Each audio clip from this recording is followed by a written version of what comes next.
Hello and welcome to your mom's podcast, the only podcast that's worth walking out on a date with one of Degrassi's coolest girls. I'm Avis. And I'm Caroline.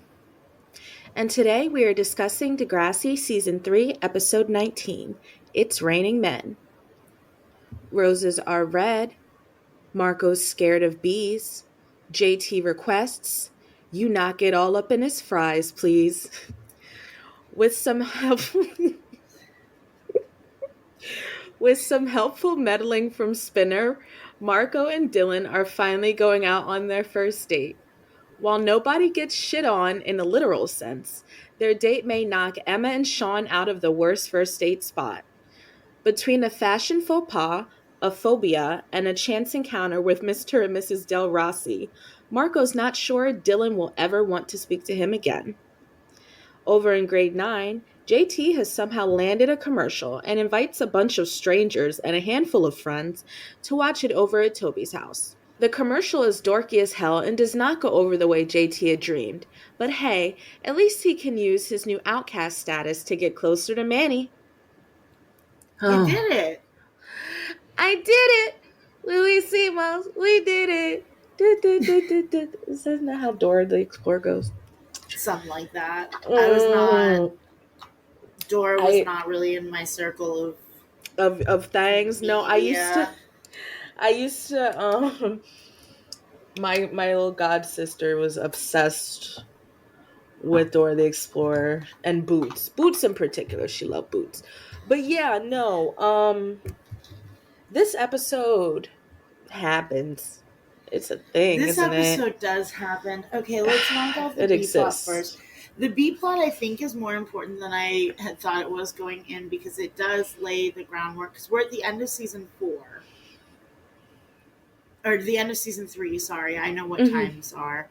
And coming into season 4, JT and Manny are dating. Yes. And I think this is, I do think, like, this is where he gets his in. Mm-hmm. And I think we were talking about it at the beginning of this season, or either that or the end of last season, whenever because they just broke up when she's just like, you're always farting and joking around. It was when they were in the Liberty's hot tub and the stack of dimes. I feel like it's not going to, this is such a like inconsequential way for him to get in, but they are both like on the outs of the social. Right, his shit's gonna die down. His shit is like the block is only like momentarily hot for him, whereas for Manny, like she's actually in the thicket of some rather devastating social bullshit.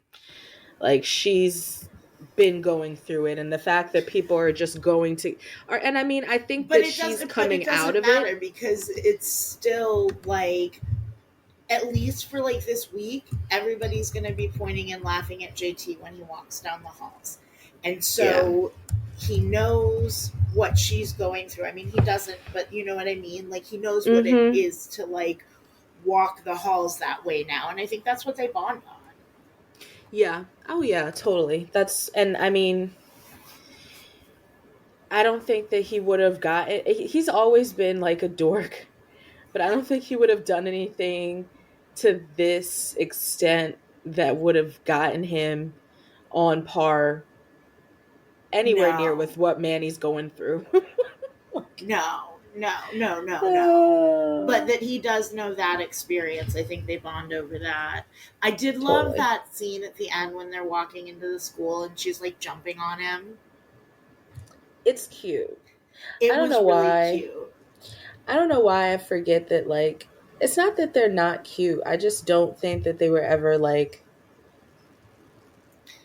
a It's couple that I thought of, and I'm like, oh. because JT's a bad friend. He's a better friend to Manny than he is to Toby, that's for damn sure. But like, I don't know, like it's so shitty to just be like, yeah, Toby. And it wasn't some party that got out of hand. You know what I mean? Yeah. It wasn't like you told Jimmy that he and Spinner could come over, and then all of a sudden Spinner's walking in with a whole ass watermelon and 50 people. Like, Yeah. It sucks it was because I him feel handing like, out flyers to everybody in the cab. right, like he takes advantage of Toby, and I mean, I think it's just going to keep building on the obvious. Like, we've known that, we've been able to tell that, but I think Toby's just like been the last to know, and will be the last to know that he's like, he kind of takes, he JT has fun at his expense enough of the time. You know who I bet Um, can't fucking stand JT? Kendra who? Mason. And Kendra, fucking justice for Kendra. Um, when we We talk were about the A robbed. plot, Justice for us. well, yeah, justice for us, because I think, and I mean, we'll talk. I'll save my little post from the Degrassi group for the discussion of the A plot, but no, I definitely think that the like JT and Kendra would totally have beef. Yeah. They've got to have beef because he's always on some shenanigans, and her boyfriend is always in the crosshairs. If You know either what he's though? like, Kendra's like emotionally mature. I bet that Kendra, like, she doesn't hold her tongue. She'll definitely call JT out on shit. But like, she likes Toby, and she knows that JT is Toby's best friend, and she knows that eventually, like, if the series of events had allowed for it, instead of robbing Toby of that opportunity, that like mm-hmm, Toby and JT would have like drifted apart. mm, yeah, yeah, this it. Maybe, maybe not. I always I get feel nervous like when we like slander somebody like JT. I people don't really love like him. JT. Oh, I was I think it's accidentally just because he dies. I let myself watch Degrassi again because we've been doing this show for, I think we said it was 7 months last time we talked about it, and I'm super bad at time. But we launched in August, and we were conceptualizing since May um, of 2023. So I have not been watching Degrassi, and you know, I've been going with how we've been talking about it in the Right. show. So I finally allowed myself to watch the Pluto channel Degrassi, and there, of course, I was dropped off an episode before we got the beat, which I was like, wait a minute, because it was the episode where Toby gets his ass kicked because they decide not to go forth with their, oh, let's kick Lakehurst, let's beat them up and stuff. Like, and I'm like, isn't this the prelude to JT getting killed? And yes it is. And it's always like that for me. That episode always kind of catches me off guard. But I'm like, I mean, don't get me wrong. It's sad that it's sad, JT but dies. he's such a different character by that point, and I think that that is part of why his maturity is more apparent, but he's also less of like, I don't know, we're not going to get into it too deeply, but I think that people really do kind of think about JT at the point where he died versus his entire character. And the fact that he was not that great most of the time, that he was not Right. like that. I think about him, how Manny thinks about him, like, you're always farting and joking around. Like, I don't know, he kind of doesn't grow out of that. Like, even like, he's just kind of always that way. He's never been my favorite, and he will never be my favorite character. Does he have his No. moments? Sure. Does everybody have their moments? Kinda, Yup. kinda. Like, I would say that most characters, if not for like, I mean, Leia and I like mean, Blue shit. in this Right. fucking Leia and Blue show, Chester. fucking Chester, like that's okay, the but bars on the ground. If that's nobody who doesn't just get like black hold. Like right, even like Owen has his help Anya get off coke moment. moments, right? Like fucking Fuck Owen. fuck Owen, fuck Peter. But even Peter. They work OT to like make us not hate Peter, and I still Right? hate Peter. But even No, he has Peter's his the moments. worst. But like, I don't think that it's fair to just to be like, oh, he was the best character ever, because he's kind of not. No, he Toby's sucks better. through like pretty consistently. It's like they do the opposite with Toby And and he's like JT. just a little bit starting to get better. He's just a And little bit. He's starting to not be then he so. gets stabbed. But like they do the opposite. Like they remembered, they forgot that they started off this series with wanting Toby to be a main player and wanting Toby to be like a leading guy and grow up and grow into that role. But they start off JT being a farting, you can't take him seriously, mixing Yeah, up and I bet concoctions, that and he's JT was gross. more popular. JT was, I'm sure he was, And and they so they just switched switched the it. focus. They switched the focus, and that is ultimately down to things that we can't really know unless we talk to the producers and the creators of the show to know why, other than what we can guess is just actor popularity. But like it it's kind of crazy because You like know, and I do have to say, I love Degrassi, and I'm like way more familiar with Next Generation than I am with OG. mhm. Um, but I feel like OG had more focus on like not fan service, but like on like making money. Yeah, it was a completely Or different not ball OG, game. TNG. Next Generation Yeah, had the more next focus generation had more than, focus on. you know, because we do definitely like you start seeing, I'd say from season 4 onward, like Mhm. everybody's a lot more styled. Everybody's, Oh yeah, there's a lot less which Canadian is fine, isms, and but like I don't they know know. what people like about the show, but then they also lose what people like about the show Right. in some way. I really like the authenticity of the earlier seasons. Yeah. Their feel is different, and I think it's just a testament to like the early 2000s and how people were not as like glamorized and were naturally not trying to look camera ready all the time. But I think now it's just like you could be minding your fucking business in Target and somebody's filming a TikTok or doing a vlog and you're in the background and you were not expecting to be on camera, but now you're in somebody's shit. I secretly have that fear. I'm so sorry. Like I don't go That's not anywhere. even a thing I knew I needed to fear. Okay, but like you're always most likely on candid camera of some sort, and Well, that's just no, like I know security that. camera. But like there's a lot, especially I don't go to certain Paneras in this area because I'm nearby ish to Princeton University, and that's like a super ritzy school in terms of like the students that go, it's reputable. So students are like, my day as a student at Princeton University, there's a Yeah. lot of kids that do that kind of shit. So I go in Target and I love that bullseye section where there's just like $1 to $5 items that I don't fucking need, and I spend way too much time in there, and you'll see, and it's right near the entrance, and I will see the kids coming in with their selfie whatever things extended, and and you have to go in the evenings when you feel like okay they're not there because they like to do like the morning routines or whatever. Like you Right. gotta time it because then I accidentally end up in somebody's like thousands of views vlog and it's just too much. It's like there was not that pressure, there was not that concern.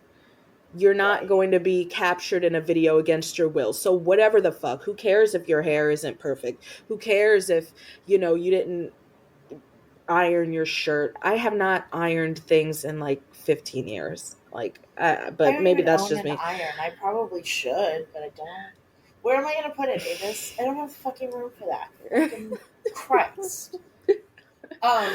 You know what Yeah, we did?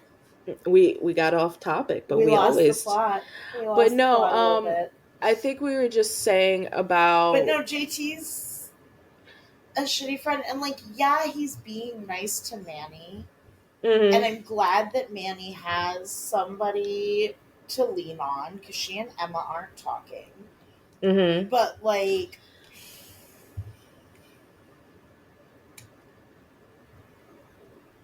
I don't know.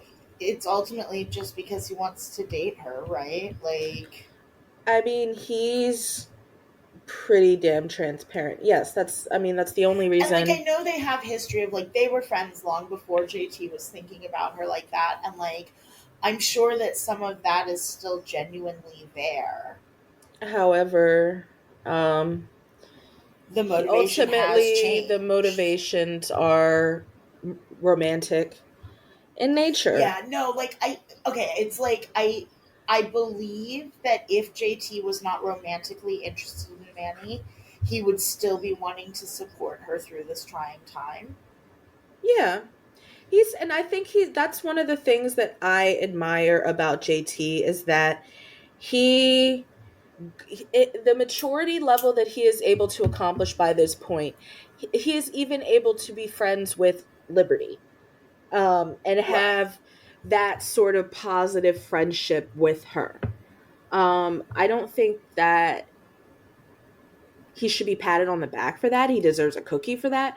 But I think that it's just a long way from him thinking that associating with someone that he didn't find sexually or romantically desirable was going to give the wrong impression or look bad or whatever. He's evolved from that sort of douche like thinking. Um, and I mean, I guess that's the bare minimum that I can give him at this point in time. Because, like, Um, yeah. And we've got to talk. Go I have ahead. to disagree with Manny on the her saying about his commercial that he didn't suck. I think he sucked. I think the whole commercial sucked. I think conceptually that commercial was terrible. I think that execution wise that commercial was terrible. I think acting wise the commercial was terrible. So Yeah. artistically, what all of it, everything. Who put that dog in that outfit?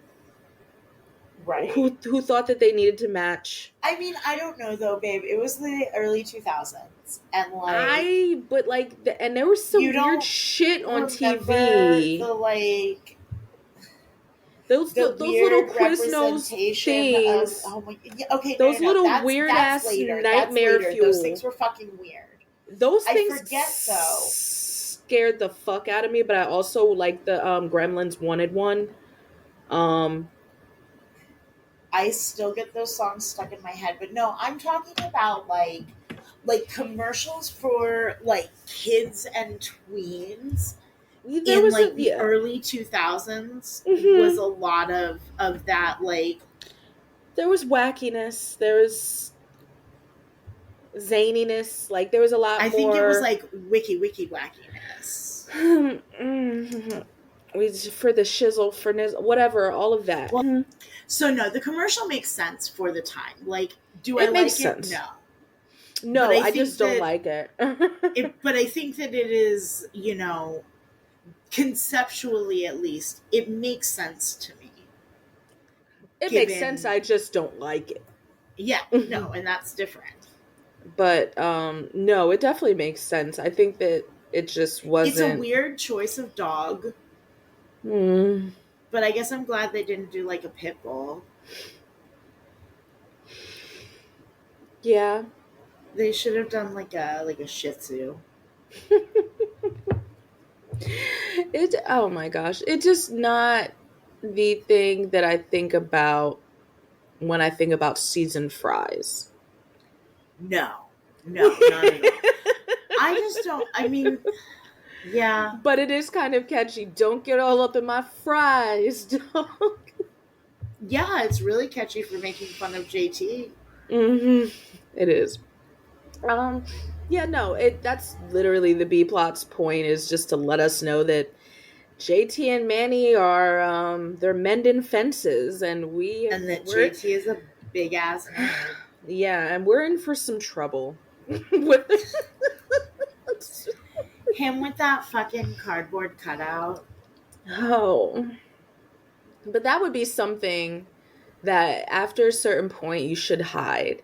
Because if anybody gets their hands on that to blackmail you, well, I mean, for JT in particular, I guess that won't be the case. It'll just become really nice memorabilia. That's kind of a morbid.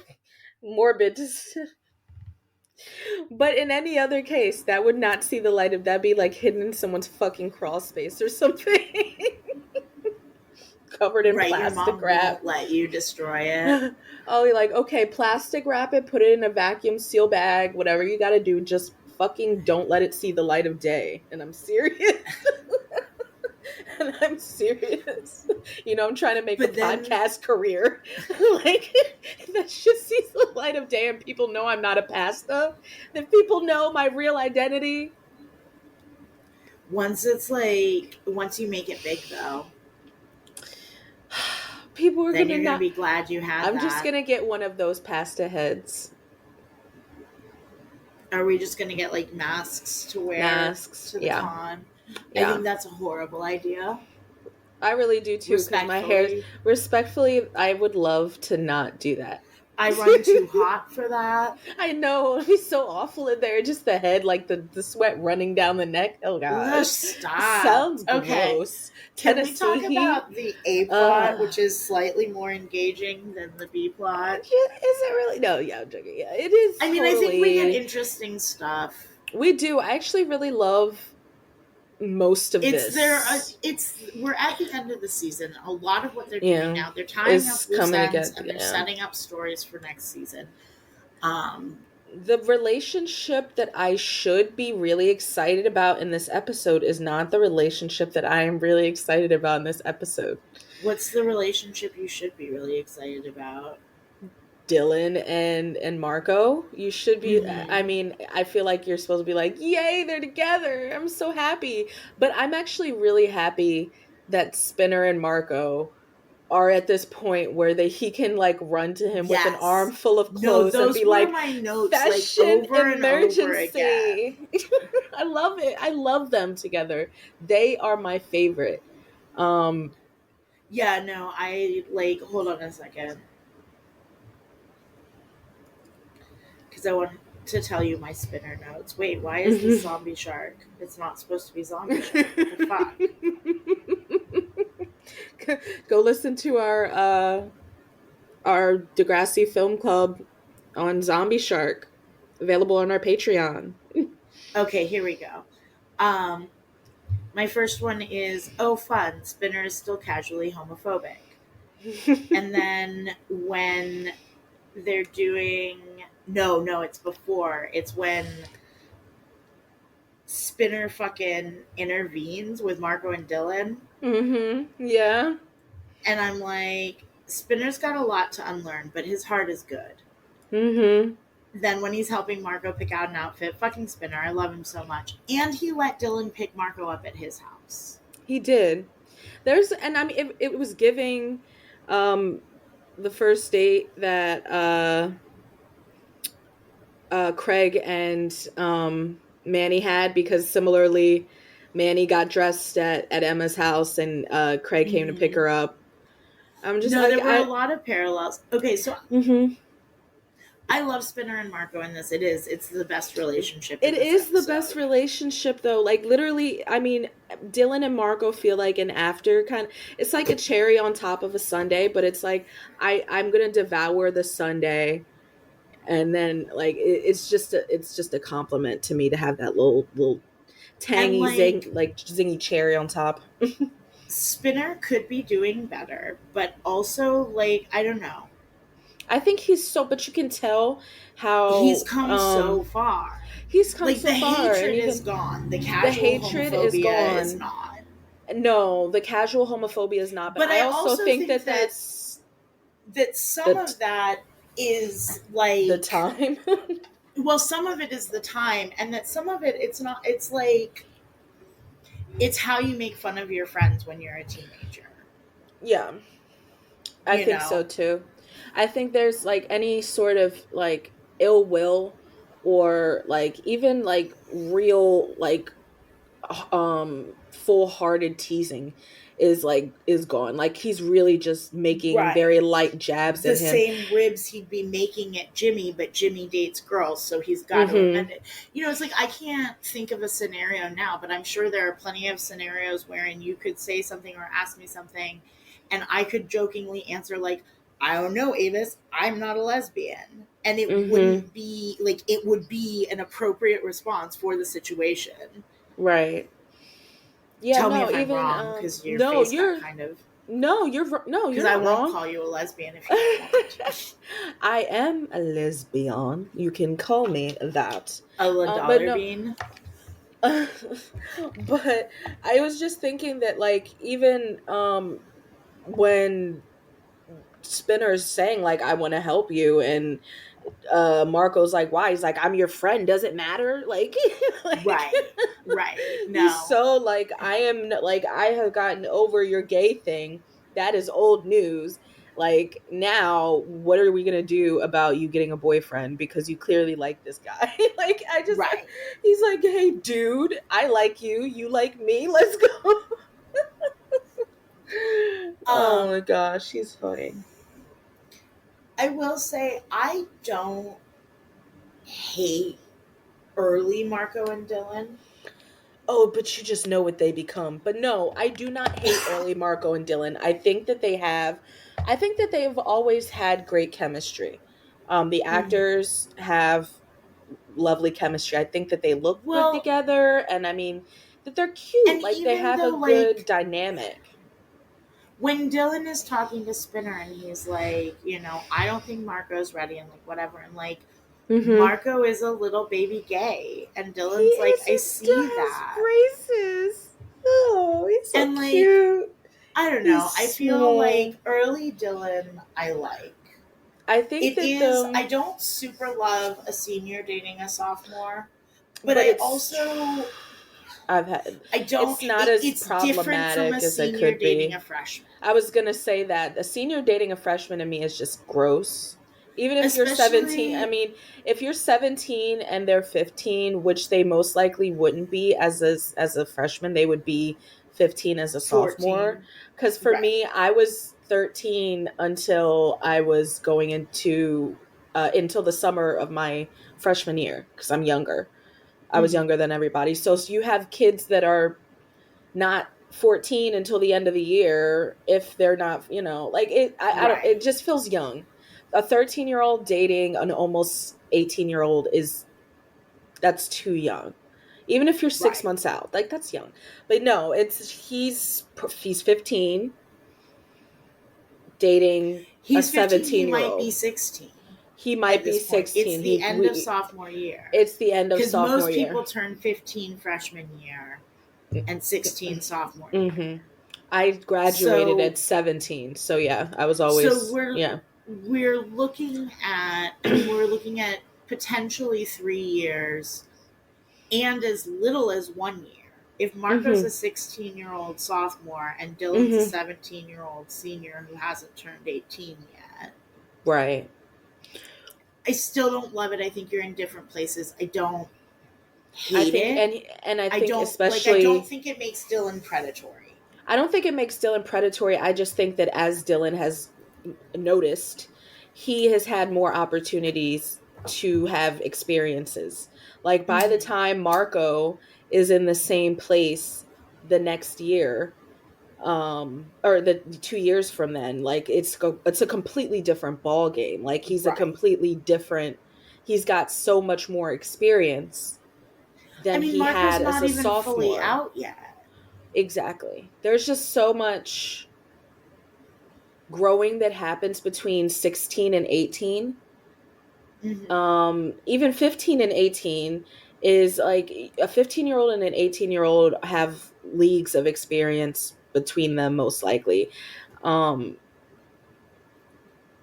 you just haven't done everything. Like you just haven't had the time to do everything that they Well, have and most I think likely. I mean, I I would say think 9 times out that of 10. I think that early Dylan has patience for that, and then I think that later Then Dylan doesn't. I think that's what it is. But then And it's I because think, the age kind of, which I understand too, yeah, because the you get to gap gets college and yet bigger. again you're in an Yeah. entirely different world. Like, The gap gets bigger, your whole world opens up. I remember going to college and being like completely out of my depth. And I mean, I went to my first school was very small, and we had a curfew and everything, and it felt like high school, like a boarding high school, my first year of school. And then my did you second go year to of like a school, religious high I school or did. I college? did. I went to a cult high school, college. I always forget that. It was a beautiful campus, and don't get sucked in by a beautiful campus, guys. Please ask questions. Please ask questions. You could accidentally end up at a cult school that worships a sect of Christianity. But yeah, no. And I went to a public university. I went from a population of 200 people um, to a population of almost 8,000. So it was just complete night and day. And I mean, that's still a smaller school. Like, Mm-hmm. that is still, people go to school with 30,000 other kids. Like, and don't blink an eye. So I still did not get like a huge fishbowl, like, or a huge shark, fish out of water experience. Zombie shark out of water. Zombie shark out of water. Um, experience, but it was definitely night and day of feeling like, okay, I just went from such a controlled environment to having all of these options of people to interact with and things to do and just activities and being on your own for the first time. Like, Dylan's getting so much more life before Marco, like more opportunities to live life like the way you When want to, Marco's away dad's from still your driving him to parents. school. Right. Like, it's literally, and so far up his booty, like, But it he's is what still it a is, kid. and it's I think it's okay right now. I don't hate it right now. No, it's not going to not be okay for we've got a little bit before it's not okay. I think that it just, they are clearly at two different places, but I think they line up enough right now that it's fine. They're exactly Right. fine for me, because I don't dislike Dylan. I don't start disliking him for a while. I think that he's still very thoughtful towards Marco. He's Mm-hmm. still trying to consider that Marco might, even though there's an attraction between them, that it might not be the best timing for them to try Right. and pursue a relationship.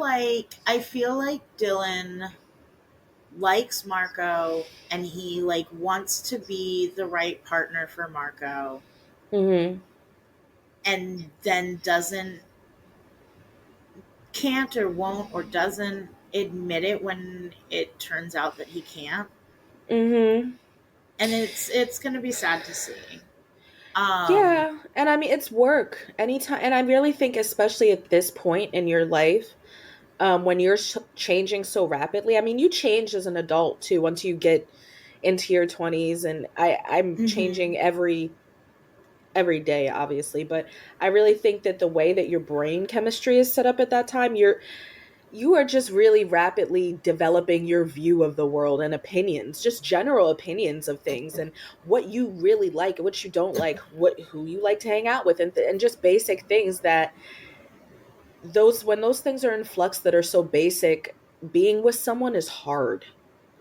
Like, Right. it's difficult, and it's difficult to be with someone anyway, but like, I just think, I don't know if we give enough credit to how hard it can be to be and make a relationship work when you're young. It's Right. a lot of work, and I mean, I know adults who don't want to do that. Like, I know adults who don't want to put in the work of a relationship. He's like, I'm 18, I'm in college, I don't want to do it. But for now, we get a very sweet little relationship moment, beginning of relationship moment between them. Um, Worst first date ever, though. Yeah, I want to talk about the date, but as a real quick aside, I just want to Mhm, talk about at the beginning. mhm. Why do Paige and Hazel constantly think that like when they were freshmen they were gonna win Luau King and Queen, and now they think they're Now gonna they're you are three. sophomores. They're not thinking. what they're doing is they're like, okay, now we both have boyfriends and now we're both competing to be like the power couple. But you guys, like, the math isn't mathing. Like, you can't be the main storyline no matter what grade you're in. Like, you can't be right. Take the majority of it. I would think that the seniors feel a little insulted, or like I mean, do we even know a single senior besides Dylan? I guess we know Tom. Is it Tom or Tim? It's Tom. It's Tom. Poor Tom, because he's just like, I don't like him. He's smarmy. he's got a face I don't that like him. reminds me of a guy that I used to go to high school with. And no, I don't get good vibes from Tom either. It's not, it's just, it's giving Abercrombie. And no, I won't elaborate. But this date, first off, fucking Marco being so dramatic about the fucking hat. Okay, but why, Marco? Why the hat? Why? Why? It's like he couldn't resist the urge to throw on an extraneous, like, accessory. He's just like, I've got to. I cannot resist the urge to fedora. It's not a cute hat either. I don't even think for like a club. But no, I think he's just, his anxiety throughout this episode is probably it's not funny, but I think it's cute. It's like endearing. Yeah. How maybe self-deprecating he suddenly is. Yeah, I think it's funny. It's cute, and like the date ends up being like, no, and Dylan's really great throughout it. He's like, it's not that big of a deal. Mm-hmm. Like I had because honestly, moment. The way you're acting about this hat is way more of a big deal than the fact that you wore it. You're a little baby gay. You don't know yet. It's okay. And honestly, relatable, Marco. I even thinking about another small tangent, but as a gay, I think it was mentioned, as a lesbian, in my first. Wait, you're a lesbian? I am, Caroline. I'm sorry, didn't come out to you. Was it? I think it was just National Coming Out Day, not like long ago. I feel like that's something you tell somebody before you start a podcast with them. I'm sorry I didn't get a chance to let you know that I'm very, very gay. And I also have a girlfriend. Did you not know that I had a girlfriend? I think you did. I didn't know that you had a girlfriend. Do better next time, really. Okay. Like, is where I'm at. Yeah, we got it. Facebook statuses mean, or Facebook relationship statuses mean nothing anymore. But what were you saying as a dollar bean? As a little dollar bean, I guess did I say it right? Oh, do you not know about that? No. So people will like censor things on TikTok because algorithms. Mm-hmm. And so the common one for lesbian is to make it the S a dollar sign. Oh, okay. But then if you have the like auto voice read the text that you've put on your TikTok, it reads that as the dollar bean. Oh, got it. Nope, I did not know that. Well, there was a tiki-taki thing that I did not know. New sexuality just dropped. But this is my first like actual relationship. I've had some before, obviously, but my current girlfriend and I, we live together. We have for a few years now, and I feel like in the beginning of our relationship, there was a time when I was definitely like my anxiety would just like peak over the dumbest things. But I feel like my anxiety is always kind of like that. But I would express it to her and kind of get a little bit, for lack of a better word, hysterical. I definitely have calmed down because I've realized there's just some things that I can't control and I need to settle down. But I do think that there is like there is a self-deprecating streak that I do have that is very relatable to me that Marco has, of just like him calling himself, I'm too whiny, I'm too feminine, I'm too, like I feel I've definitely done similar things and had to have my partner be like, you are very hard on yourself. Like you are very, and Right. their dynamic is very, it's very relatable to me. I think that I wish that I found it cuter than Spinner and Marco, but I thought that they had a sweet date in terms of like I didn't feel awkwardness between them. I think with Sean and Emma there was way more awkwardness, even though the events were right on par with each other. At least like Marco and Dylan feel a little bit more like they've got just this natural like ease with each other. And even when Marco is doing the utmost with the like fighting for his life against a bee that's not concerned with him, or Right. or worried about like holding Dylan's hand in the movie theater, like he's just so like the things that are awkward between them are just because he really doesn't know how to do any of this. But that's like any person dating someone for the first time, you don't know what to do. Right. We are just like you guys. Gay people are just like you. The more you know.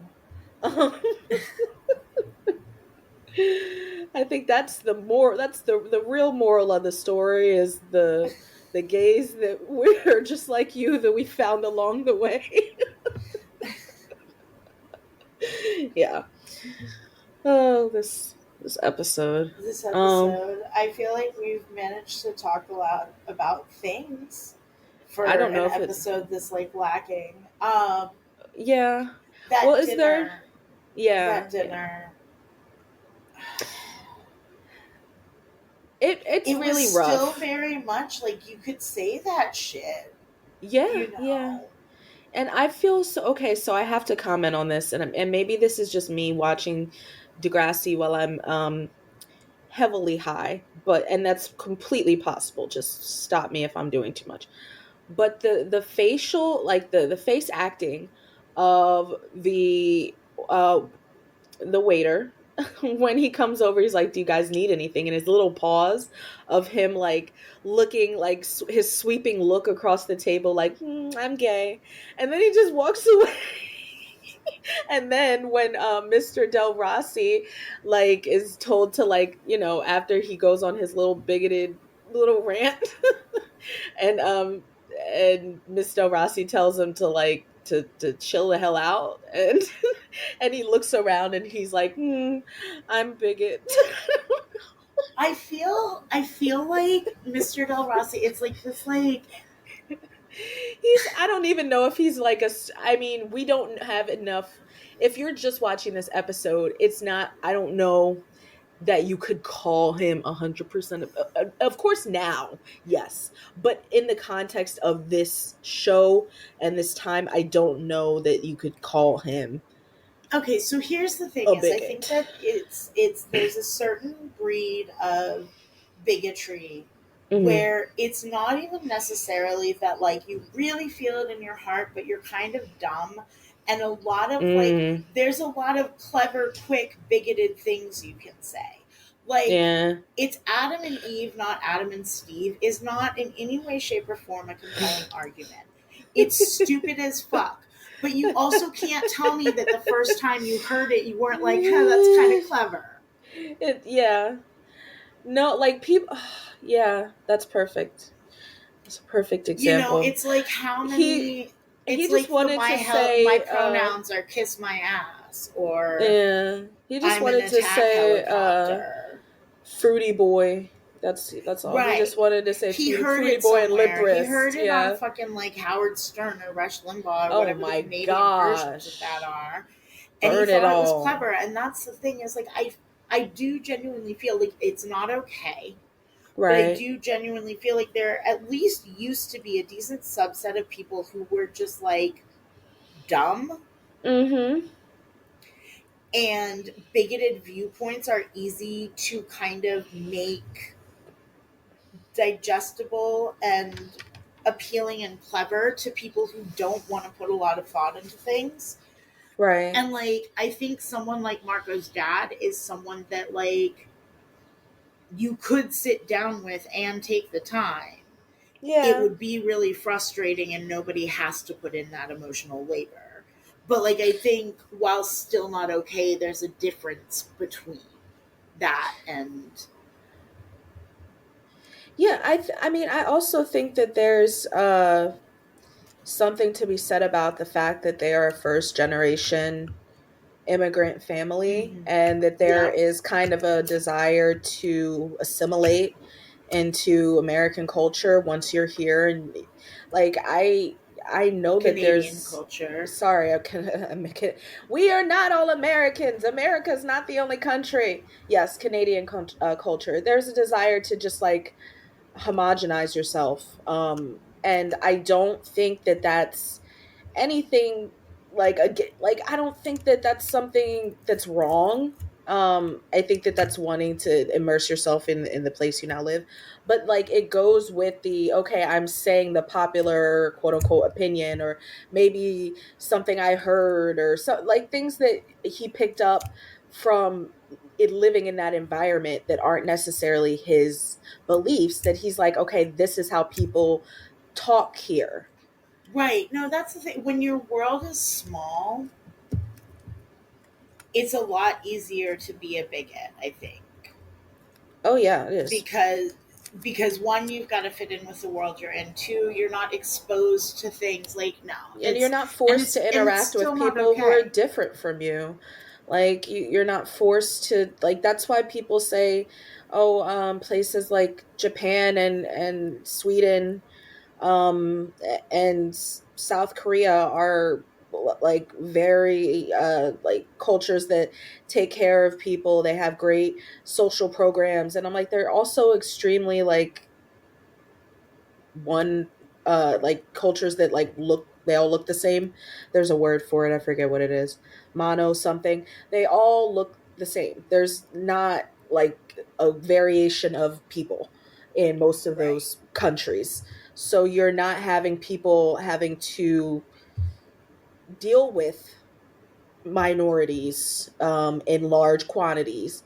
Like you think about America and how many different pockets of like melting pots we have all over the country, and people are mostly concentrated in city centers and stuff, and you have people living in the rural areas that are not, that have fuck all to do with the concentrations of people, but that's not the where the majority of our populations lie.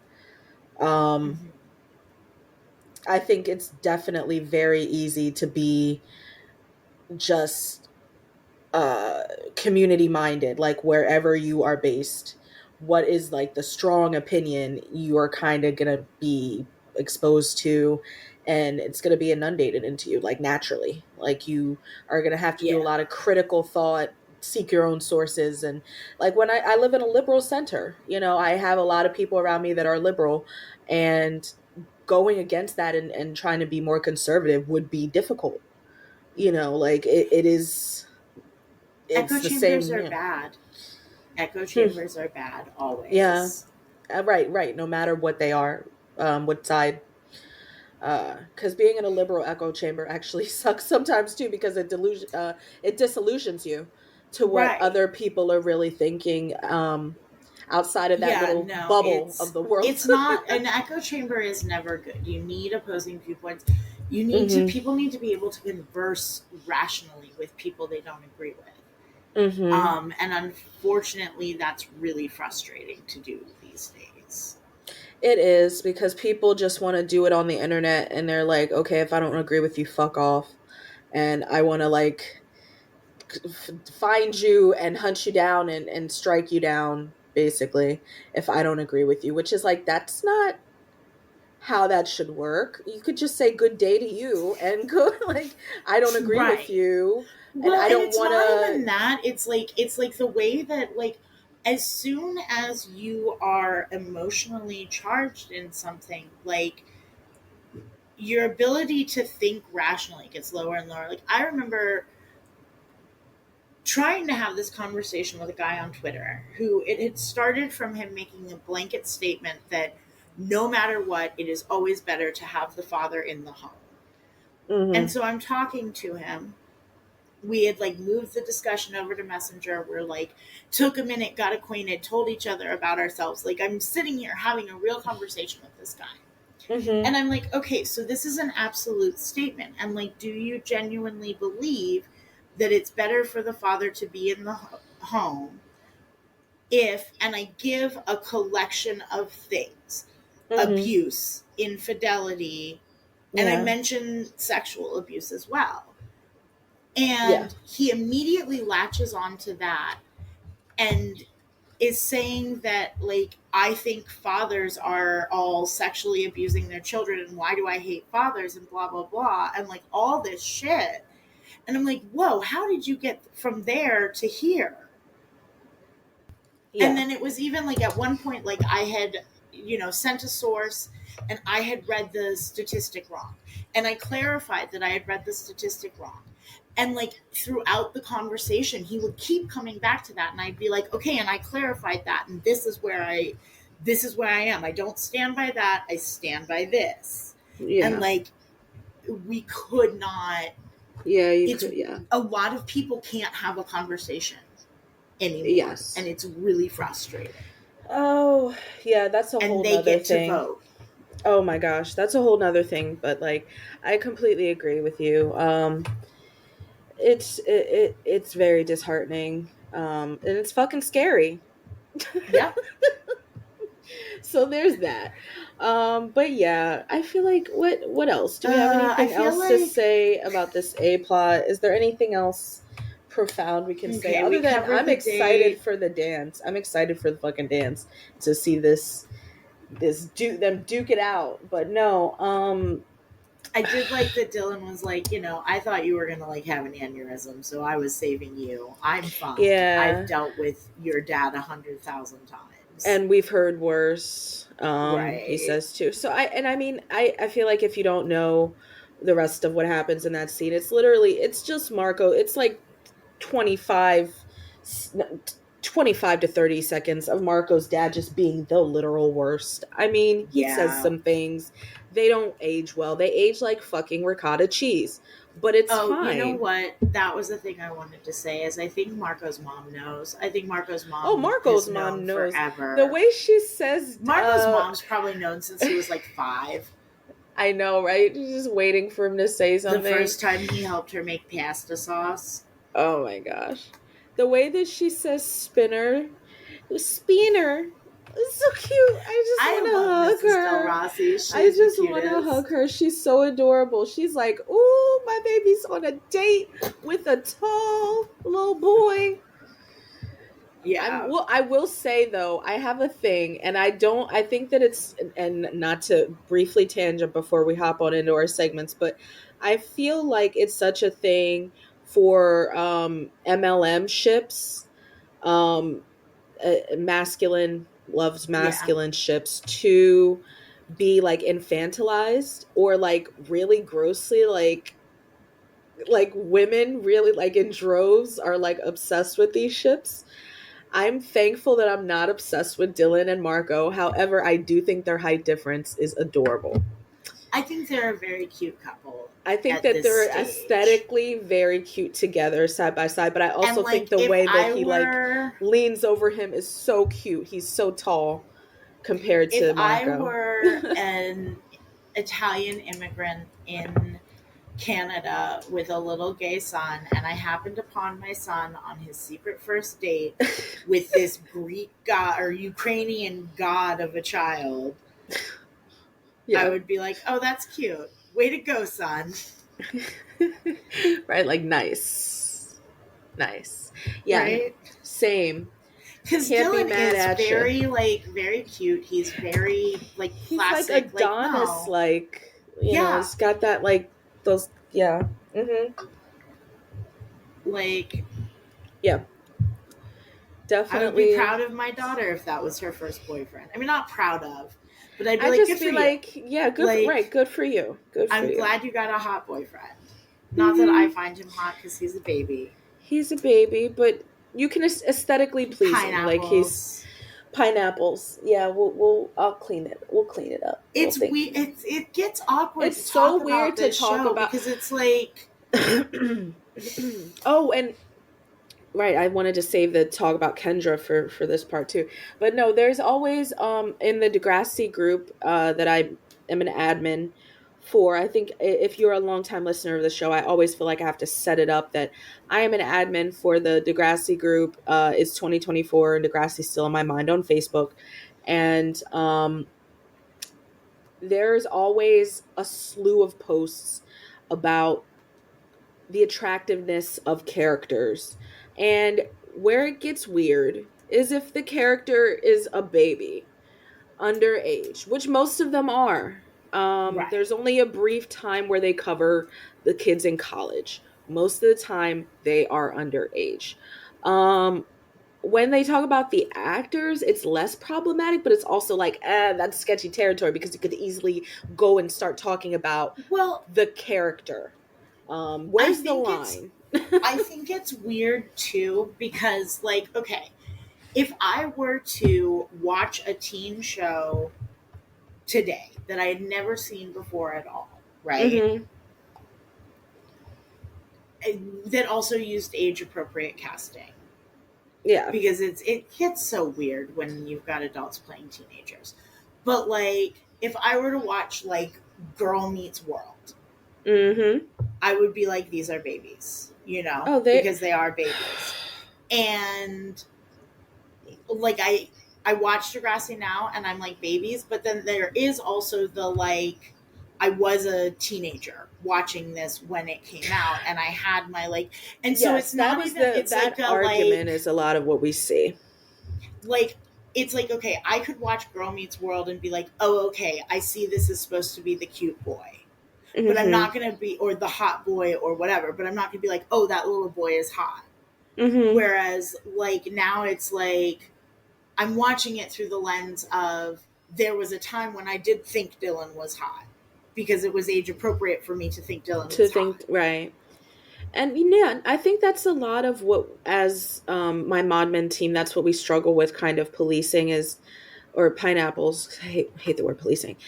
I think that's what my modmin team and I struggle with trying to kind of regulate is to have people understand that it's fine to, this show is, and the group is built on nostalgia, but it's just, it definitely crosses a line where you are at like using present tense in the way to describe it, being someone who's 30 something and you're describing the looks of children, Right. even though they are your age now and you were 12 years old watching somebody 14 years old, whatever, it definitely can get a little bit weird. But I Right. think it's something that kind of comes with the territory, unfortunately, of watching a show as a 30-year-old, 30 something year old that you watched when you were in middle school, or high school. It's just not Right. going to, you can't talk about it in the same way. But I we But like totally Dylan is a handsome we young have man. to appreciate that Dylan is a handsome young man. And I mean, I think that that's just kind of, anybody with eyes is going to appreciate that he is aesthetically very nice looking. So Yes. yeah, so my one note about Kendra here is literally Kendra returns from the wings of the black hole to grace us with her peripheral presence. Because that poor fucking girl gets one line and it's ADR, and they put it in so they didn't have to have her saying it physically, because there must be, and I'm not going to do this research right now. I just think that this is probably a thing from what I've observed, that in, like, I guess union rules, or like if the actor does not physically say it on screen, they don't have to pay you the same. If they just put your voice in post, or ADRs, what I'm always, because Mm-hmm. that's the name for it, if y'all don't know. But if they are just recording it in a booth in post, they don't have to pay you the same. So I would be surprised if we get another on-screen like line from Kendra, because they are already just having her in the background, like, see, she's here. We didn't disappear her. She's here. She Yet. exists. Yet. But like, she is literally just back there as like a breathing prop. Like it Right. sucks. She does nothing. She contributes nothing. They don't even give her a close up. They don't even she is just in the background. Poor Yeah. fucking Kendra. She is a synchro skater. She deserves better than this. She is the star. She is the moment. We were robbed once again. I'm just We were robbed of Kendra. it's fine. Except it's not, but it is what it is. But yeah, that I mean, I digress, I guess. And I guess we've got to cuz there's not much choice. But yeah, I mean, other than that, I really feel like this was a good A plot. It just wasn't. No. No. I thought we'd start out. I thought we'd switch it up this week a little and start with your favorite corner. Ooh, you want to start with fashion corner? Um, yeah, my fashion corner's slight work this week. Yeah, mine was Um, lacking. so I guess I'll start it up with the B plot. JT's outfit in the commercial. I think I trashed it a little bit, but like, I It's mean, bad. it's bad. The color, it's like the Miami Dolphins, like teal. But it's like, it's got a little bit. I don't know. It's just a really I like bizarre that color color. combo. I like the color combo, but it's just like it's bright as hell, and I don't know that JT. I'm just looking at the color, and I'm like, it does not do anything for JT or his features. Right. It's like the colors, the show stealer. But I liked yeah, Paige's red jacket in the beginning. yeah, it's a cute jacket. The little pom poms hanging off of it are cute. And Marco's date outfit, once he takes off the hat and calms the fuck down, is cute. I know, right? Thank you. Once he takes off And the I like hat and how comes the fuck casual down. Dylan is. Mm-hmm. I will agree. I think Dylan's got a really good sense of style. Like he's got like a jockish, like Yeah, it's just Gap very model sort understated. of, yeah, like basics. I wear only t-shirts and jeans and Kind of sweaters. timeless, like, yeah. Mm-hmm. Could go hiking at any moment, it's fine. Mm-hmm. Very comfy. But yes, I like that outfit too. Marco's pre and the hat. Oh my gosh, why the hat? And I'm gonna give an honorable mention to Manny's last outfit, the little like puffy We like the we patchwork with a jacket. patchwork jacket. I think it's because like what the fuck else was she wearing in this episode? Velour Yeah, I mean, it was hoodies. fine. You guys just She's want to going make her through it. every time this girl's going through it. They dress her like she's like I don't know Sweatpants are all cold the fits right cold or now. like sweatpants that are all that fits her right now. That's how she's dressing. Like she's eating like Caltine bars by the pound. Like I can't with the wardrobe. Like you're sad, so here's some velour. Here's a hoodie. Choices were made. Not bright colors. Gonna give you all earth tones and peach. Like deep peach. Like not even real like it's just weird. Yeah. Different. Yeah. Different from Manuela. We'll get her back. We shall get her back. We But shall get her back. this fashion corner wasn't it. No. Which takes us to the music corner. Yes, because I don't. it's Okay, I don't think that. men. I think we can. Sorry. I think we can all agree that the song subject matter does not fit the episode subject matter. No. But I feel like the title doesn't either. No, it doesn't. It's Raining Men would be like an episode where like Marco had three guys pursuing him. I was gonna say, and I mean, there's just Tom. Like Tom is not, and he's pursuing Dylan. Tom is not that much of a threat to like. Well, he has scabies, like. But like to like the fact that they when Spinner just like hugged Marco. Honestly, for me, the title, This Charming Man, could be swapped with this one. Like, that would be a better title for this episode, is This Yeah, Charming no, it's Man. not. It's not a great episode But title. it's not. No. But you It know, is literally not raining men. it's It's literally it's not even not a even drizzle. It's figuratively. right. Yeah, it's Like, not even a drizzle. It's not. It's like a drop of Dylan. uh-huh. Yeah. But like, what a bet, the weather sisters. I have this Yeah, jam into this earlier because I've always loved like the actual composition of the song. it's a Um, banger. it's a banger. It's a great one if you like karaoke. I suggest you add this to your playlist if you do not have It's Raining Men. It's a great group one too. So, you know, come at me for all the karaoke tips. I've got a playlist going if you would like it. No, you don't, because it's my secret weapon. And I do not share my secret weapons. But no, it's a fun song. It's just not thematically relevant, and it's actually not that great of a title for this episode in particular. So At all. yeah, I would like a love triangle or even like a quadruple trying, like, so, like, give me more options. Maybe speed dating or something would be an appropriate title for It's Right. Raining Men. A speed dating plot would be an appropriate title. um but no, not This this. ain't it. Nah. Let me down gently. But yeah, Which brings us to shots fired. pew pew Pew pew pew pew pew pew pew. pew. Shots fired. Which we don't even have that many. Like this was not a great episode.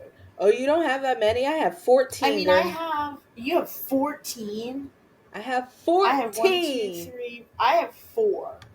All right, hit me with them rapid fire, and All then I'll right. just eliminate mine based Spinner on yours. saying, "Yeah, if you're a big flaming Mr. Del Rossi." Toby saying, "Just what the country needs, more JT." And I guess this could have been broken into several, but I have it just as one because it's one long line from Spinner. Yes. This Enrique called. He wants his shirt back. Yeah. This whole Oliver Twist thing. Please, sir, don't wear this. You'll look like an idiot. Mm-hmm. You planning on wrestling cattle, dude? Mm-hmm. And then Jimmy saying to JT, "Look, if people do make fun of you tomorrow, just tell them, don't be all up in my fries, dog." Mm-hmm. Yep. Alrighty. You got some good ones. I did get some good ones. Hit me with yours.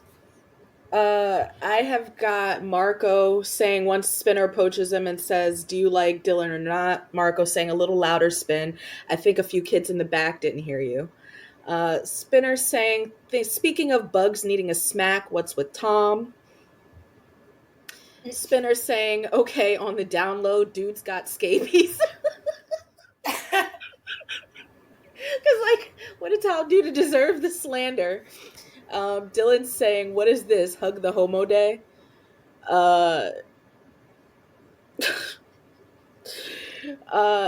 Marco's saying, "Ma, she's 300 pounds." Mrs. Del Rossi saying, "She's big, but nice." And Jay saying, "Hey, where's your dog? Sean saying, "Has he been getting all up in your fries?" And Manny saying, "Coming from the school tramp, I don't think they'd listen." Oh, And that's a firing at herself, boo boo. A self-inflicted GSW. Self-inflicted. Yeah. The shots are coming from inside the house. It's fine. But yeah. We've got to talk about some super bummers and some shining stars. What think you that want to start with? I think let's go bummers. Let's just get the bummers out of the way. Sorry. JT. JT's a bummer. Yeah. Mr. Del Rossi's a Mr. bummer. Del Rossi's a bummer. Honestly, Marco kind of bumps me out. I get it. I feel for it, but he's doing the most. He's doing a lot. He's a little babe going through it. He is a little bit of a bummer though. And yeah, I'm trying to think like who else really bummed me out personally. I will not put you in there, Tom. You were meant to be annoying. Obviously, you were a plot device because he doesn't. I know they date. Spoiler alert, that's it for the bummers. Yeah, Jimmy. Jimmy just had to sneak his ass in there, and I mean, we can give it to Jimmy. I don't know. I think he was more funny to me than a bummer. Yeah, no, I'm gonna wipe that. Just give those three. Shining Stars, obviously Spinner. Oh yeah, I think he's like by and far, a standout of this episode, and I think that Marco is made more confident on his date because of Spinner. Because if fucking Marco had worn what he wanted to wear, he would have been looking like he was herding cattle. I know that's the shirt he would have wore. Right. I'm also going to give it to Mrs. Del Rossi. Mm-hmm. And I'm going to give it to Dylan. This might be the only chance he has to be a shining star. And he did shine. He almost got a little participation award in being a good boyfriend. He went into it knowing a bunch of shit was going to be wrong. Being okay with that. Being like, I'm gonna guide Marco through this. Mm-hmm. I'm here for Dylan this episode. I think he deserves at least an honorable mention. He can have that. That's fine. I'm fine with that. That's all he can have. Did it go there? Does it go there? No. No. Which is a bummer, right? Because it's our first gay date. Mm-hmm. You would think that there would be something about being like a casual homophobia going there. That does not help. No. It's just I feel like at this point I think it's I can see it being an episode that's helpful for mm-hmm. a kid going through being gay and wanting to start dating. Mm-hmm. Yeah, but it doesn't go there. It doesn't go there though. But it's I don't even think it really tries to go there though. I think it was low effort. There was literally the B plot was literally don't get all up in my fries, dog commercials. So how hard in the paint they tried to go to get it to go there, that they're like, you know what, we've got to get some stuff done in this episode. Got a couple of tick marks to hit. However, we know it was stopping. This is a very long journey that we're on to get there.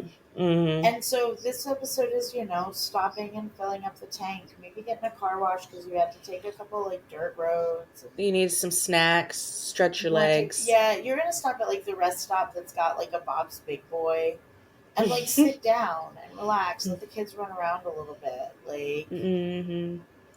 But we're revving up. Our season end is rapidly approaching, and some shit's about to hit the fan. So I wouldn't. It's not as all fun and games, but this episode was a game, I guess. Things happened. Yeah. They can't all go there, guys. But yeah. So yeah. So from there, I guess I just would like to say, thanks for listening to your mom's podcast. Next week, we're going to be discussing I Want Candy, which is basically what would happen if you ordered Ferris Bueller's Day Off from Wish.com. This episode of your mom's podcast was made possible in part by Del Rossi Printing, Bees, and support from listeners like you.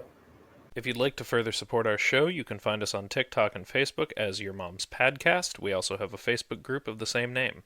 And you can find us on Instagram at YMPadcast.